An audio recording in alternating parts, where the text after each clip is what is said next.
Hey folks, today's topic is graphing exponential and logarithmic functions. So you've seen these functions before. Well, maybe not the log function. I think we do that in Algebra 2.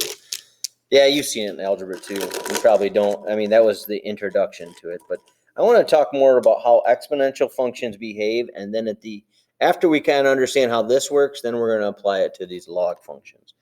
But what I want to do is I want to just look at what happens when we exponential growth. What happens? How does exponential growth behave? So what I'm going to do is I'm going to take a number, some starting number. Let's just make it easy. Let's take the number 1.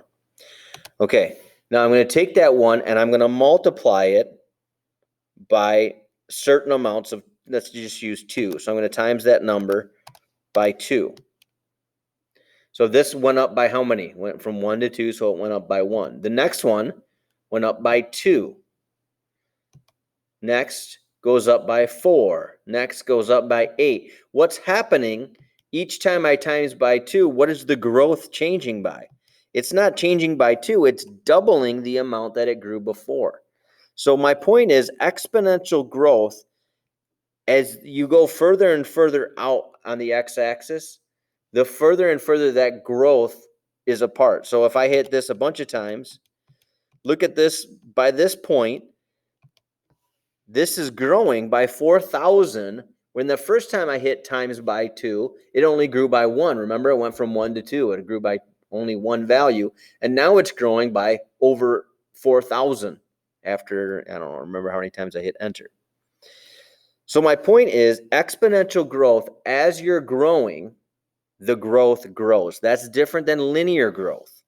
Linear growth is when I start with 1 and I add 2. How much?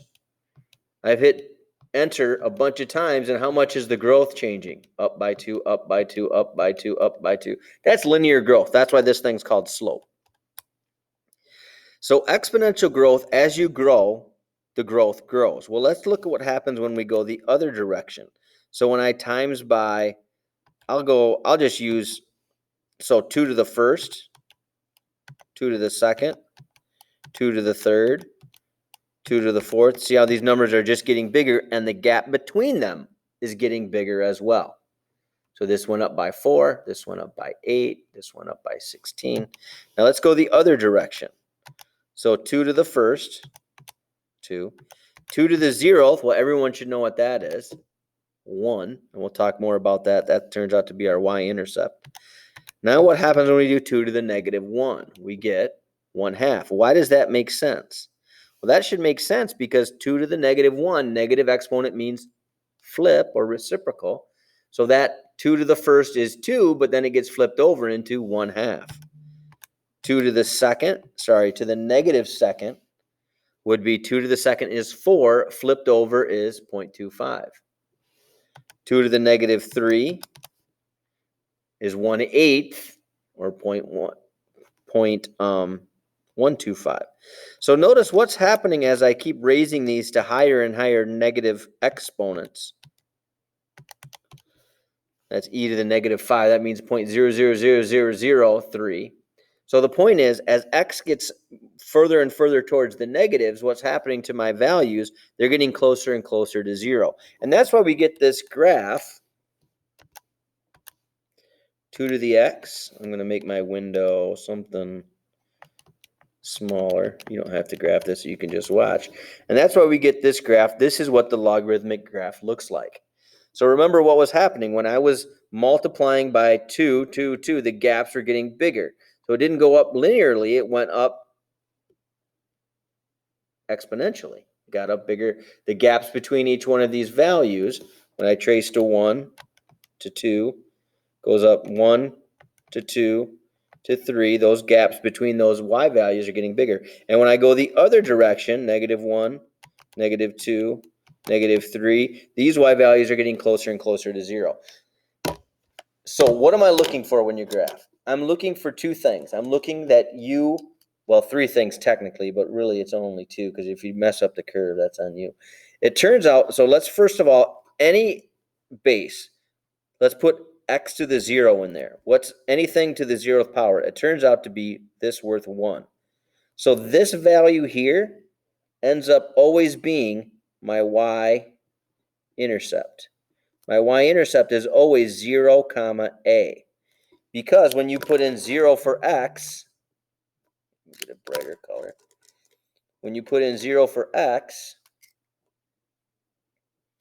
b to the 0 becomes 1, and 1 times a is a. So I'm looking that you have an accurate y-intercept. I'm just going to draw this one as having a y-intercept of 1. They won't always have a y-intercept of 1, and we'll see that in our examples. Then I want you to remember that as x goes positive, these keep getting bigger and bigger and bigger and bigger and bigger, so the growth grows. It's not linear growth, it's exponential growth. And as x becomes negative, these get closer and closer and closer to 0. Now, what do we call that thing that you get closer and closer to without actually touching? We call this an asymptote.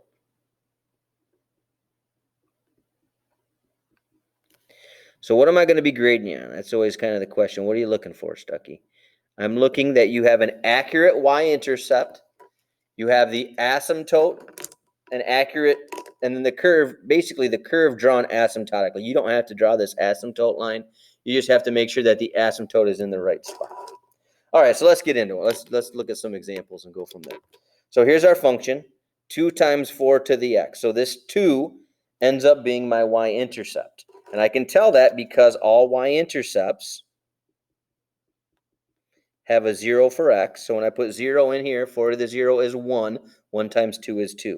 So this number out front ends up becoming my y-intercept. Now, this 4 comes into play in terms of growth or decay. And we're going to talk more about that in our next example. Or sorry, a couple examples down. But this, when you times by 4, what happens? Mult by 4, what happens? You get bigger. So that means that my graph on this side should be getting bigger, bigger, bigger, bigger, bigger. When you divide by 4, we should get smaller, smaller, smaller, and that's where our asymptote comes into play. So there's our picture. I don't care how curvy it is, that 4 is going to make the curviness. Technically, if this is a 4 or a 3, you should draw different levels of curviness. I'm not going to be overly worried about that. I want to make sure that you have the asymptote on the right side.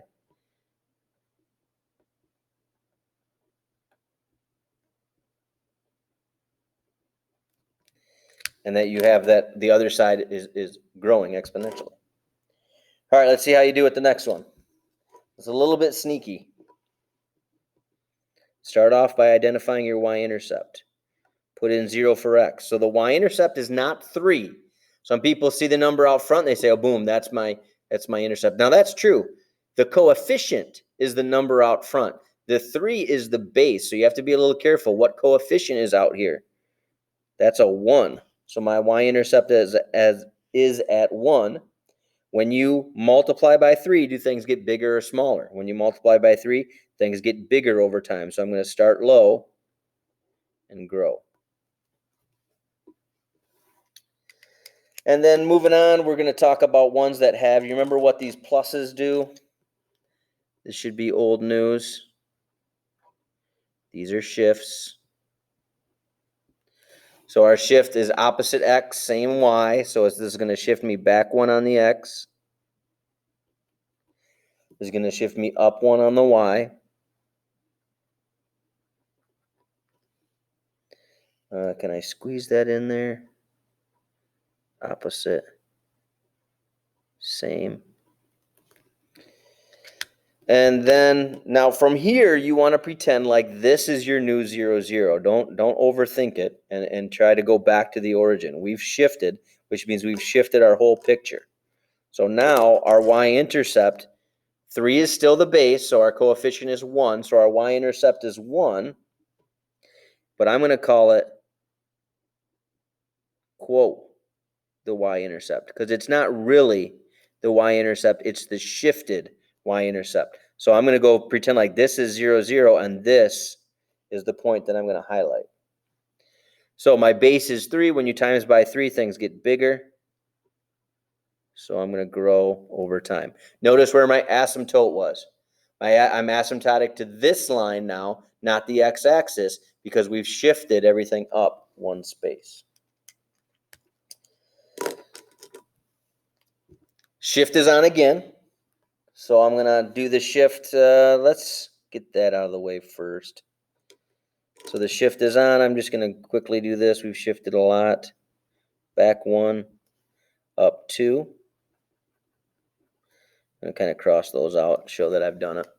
Now let's talk about the coefficient and the 4. So be careful here. Remember when way back at the very first, I think it was the first lesson or among the first 3 for sure, we talked about calculator mistakes. So who's getting raised to the power? Who's getting raised to the power of x? It's not negative 4. It's just the 4. This negative is a negative 1 that's attached to the 4 by multiplication. So this is essentially negative 1 times 4 to the x. So this 4 to the x means I'm growing, but this negative means I'm going to be growing in the negative direction. So remember, our y-intercept was our coefficient. So our y-intercept was 2. 3 is the base. The coefficient is 1. Our y-intercept is 1. 3 is the base. Our coefficient is 1. Our y-intercept is a shifted 1. So my y-intercept is going to be a shifted negative 1. So this is my new 0, 0. I'm going to shift down. So you have to think about this as a reflected growth. When you times by 4, things should be growing over time, but we're growing in the negative direction. So my graph's going to look like this. Now, you might not think of this as exponential growth. I still call this exponential growth. It's exponential growth in the negative direction. From left to right, is our graph getting bigger or smaller? It's getting bigger in the negative direction. We're getting bigger, bigger numbers. So let's start with the next one. Any shifts? No, shift is not on. Is there a y-intercept? Yep, we can tell the y-intercept pretty easy. That's the coefficient, so no shift, so I'm working from 0, 0, go up to my y value, that's 2. Now here's where things get a little bit different. If I multiply by 1/2, mult by 1/2, dot, dot, dot, what happens? Things get smaller over time. If I divide by 1/2, dot, dot, dot, things get bigger over time. So my graph, as I go forward on the x-axis, my graph should be getting smaller and smaller answers. 2 times a half. Take that answer times a half, times a half, times a half, times a half. I'm getting closer and closer. I'll never be completely gone, but I'm getting closer and closer and closer to 0. So this side of the graph would get asymptotic, closer and closer to 0, where this side of the graph would launch up. So we do have a phrase for these. There are the two differences. We call one exponential growth, and we call the other one exponential decay. This is exponential growth. This is exponential decay. And what's the trick? How do you know when you're growing or when you're decaying? Your exponential growth will occur if your multiplier or your base is greater than what number? A lot of kids would say 0, but multiplying by anything bigger than 0 just means that it's going to be positive. I want to make sure, what number could you multiply by and doesn't change anything? That'd be 1.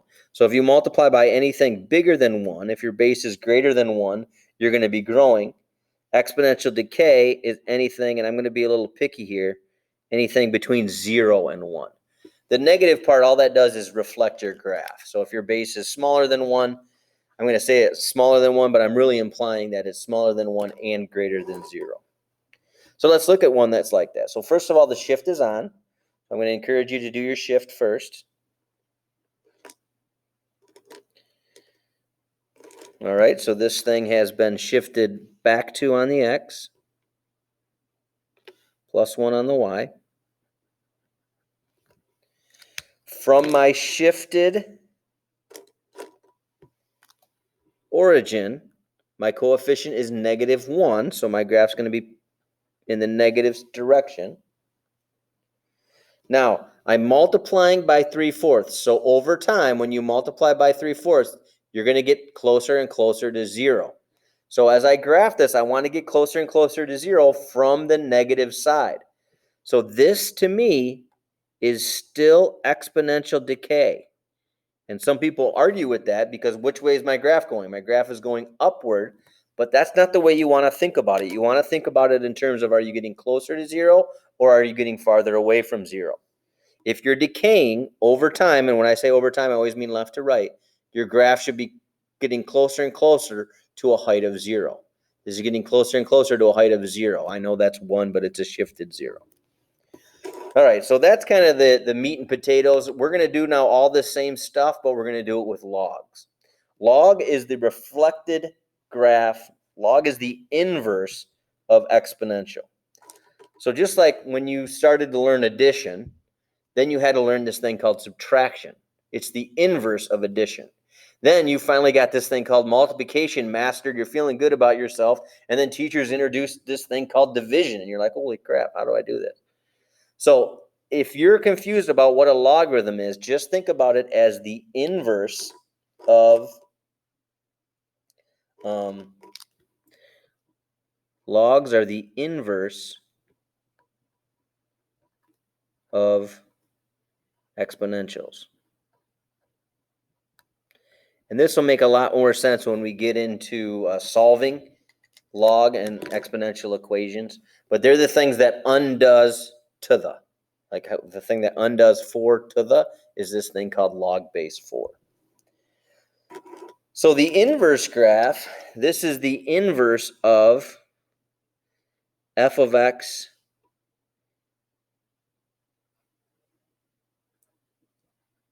equals a times b to the x. So this is the graph of a times b to the x. So let's first sketch that. So we already know what the exponential graph looks like. And I'm going to draw this with a dashed line because I'm only drawing this as reference to help us figure out what the log graph looks like. Now, logs are always reflections of, sorry, let me try again. Inverses are always reflections of the main graph over the line y equals x. So I'm going to draw that in here as well. So this is the line y equals x, and I want to reflect that gray graph over the line y equals x. So what kind of characteristics would we have after we reflect over that line? So instead of having a y-intercept, I'll write this in gray, we have a y-intercept of 0, 1. In exponent world, in log world, we have an x-intercept of 1, 0. So when I reflect over the line y equals x, I'm going to take my y's and take my x's, and I'm going to reflect them. I should have done this in pink, because that's the reflecting part. So where is my asymptote? For this graph, my asymptote is the negative x's. So for us, when I reflect over that line, if I switch all my x's and y's around, my asymptote is going to be the negative y's. So instead of my graph going outwards like this towards the negative x, it's going to be going downward like this to the negative y's. Instead of launching up towards positive y, this graph launches out towards positive x. This is the graph of y equals log base b of x. So you don't have to draw the dashed lines. I only drew the dash stuff to help us figure out what the log graph looks like. Okay, so let's make a sketch of log base 5 of x. So if you want to, you can do this. If you don't want to, that's fine too. You can draw the original to help you kind of picture what the new graph's going to look like. So I'm going to draw the original. And what I mean by original is log base 5 is the inverse of 5 to the x. So 5 to the x has an y-intercept of 1, and timesing by 5 makes things get bigger. So we want to reflect that. So instead of having a y-intercept of 1, we're going to have an x-intercept of 1. Instead of growing upwards, we grow outward. So you don't need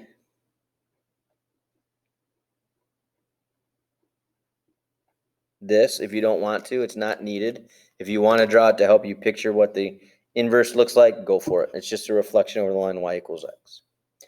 All right, as we look at example 8, we notice that the shift is on, so we can still have shifts. So I'm going to shift forward 1 and up 2. Now, I wish I would have said this before. I didn't add that up here, but I want to add it. When it comes to the log function, what would be a good color to write that in? This is important.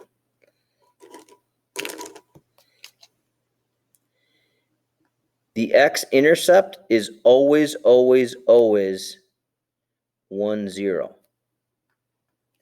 So you know how in exponential world, if there was a 2 multiplier out front, that would shift our graph up 2. In the world of logs, your x-intercept does not matter what number's out front. This doesn't mean anything. The x-intercept will always, always, always be 1, because think about it. That multiplier is going to get multiplied to the y values, to the height of the graph. Well, how high is the graph right here? It's at a height of 0. So what's 0 times anything? Still 0. So your x-intercept will always be over 1 and then 0. It's kind of nice. So here, I'm going to just go over 1, launch up and out. Let's have you try the next one.